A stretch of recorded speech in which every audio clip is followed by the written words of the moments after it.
I congratulate my honourable friend from Easington for securing this debate and giving voice to tens of thousands of petitioners. It's now been more than 20 years since the famous handshake between Yitzhak Rabin and Yasser Arafat on the White House lawn, yet the remarkable longevity of the Oslo dynamic stands as a testament not to Oslo's utility, but to its failure. The logic of Oslo and the many successive initiatives derived from it have rested on the belief that incremental progress on smaller scale issues would build mutual trust and confidence between the parties and enable them to tackle tougher issues further down the road. But in practice, the opposite has been the case. An entire generation of Palestinians have grown up to witness a worsening situation on the ground, and this is stoking the fires of injustice that are escalating the conflict and endangering the entire region.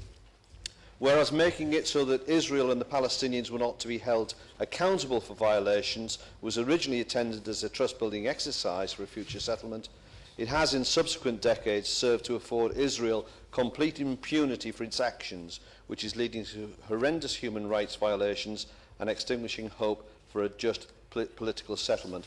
A lot's been said about leadership in this chamber today, but if we cast our minds back, the assassination of Yitzhak Rabin was a tragedy for both peoples, because in Rabin was an Israeli leader prepared to make the tough compromises necessary to achieving a just peace.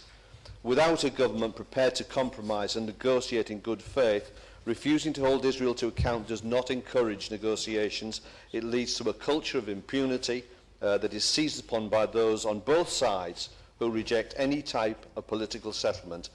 Israel is the dominant party to the conflict, and it is afforded an unparalleled diplomatic shield by the Western nations.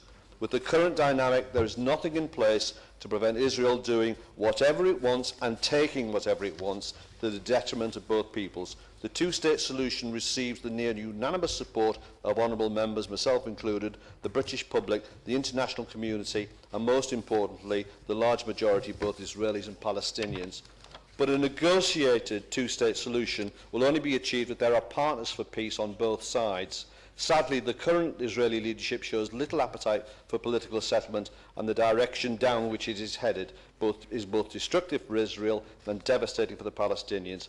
Israel is a close ally of ours. They've got good friends here. They can be instrumental in encouraging Israel to reaching a political settlement in its own self-interest. But for this to happen, our government must apply pressure, both diplomatic and economic, to create the leverage to make possible the conditions necessary for a negotiated two-state solution. Thank you.